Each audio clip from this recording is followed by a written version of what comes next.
Hey everyone, welcome back to the channel. If you're excited about customizing your setup with some vibrant colors, you're in the right place. Today, we're tackling how to turn on your RGB keyboard for 2025 models. RGB keyboards have become a staple for gamers and tech enthusiasts, adding that extra flair to your desk. Whether it's a Razer, Corsair, or any other brand from 2025, I'll walk you through the steps in a simple, straightforward way. First things first, make sure your keyboard is properly connected. Plug it into a USB port on your computer or laptop.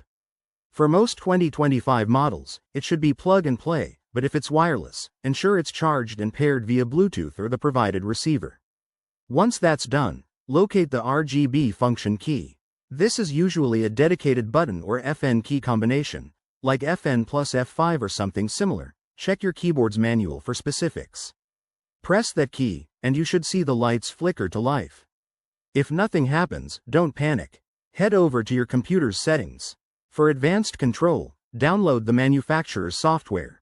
Brands like Logitech or HyperX have apps that let you customize colors, effects, and even sync with your games. In the software, look for the Enable Lighting or RGB Settings tab and toggle it on. Pro tip: if you're on a Mac or a PC with restricted permissions, you might need to adjust your system settings or grant the app admin rights.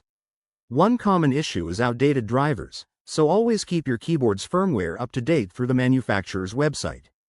Once it's on, experiment with the presets, rainbow waves, breathing effects, or static colors to match your mood. RGB isn't just for looks, it can improve your gaming experience by highlighting keys for quick access.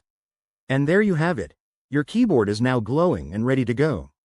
If you found this helpful, hit that like button, subscribe for more tech tips, and drop a comment below if you have questions. Thanks for watching, and I'll see you in the next video.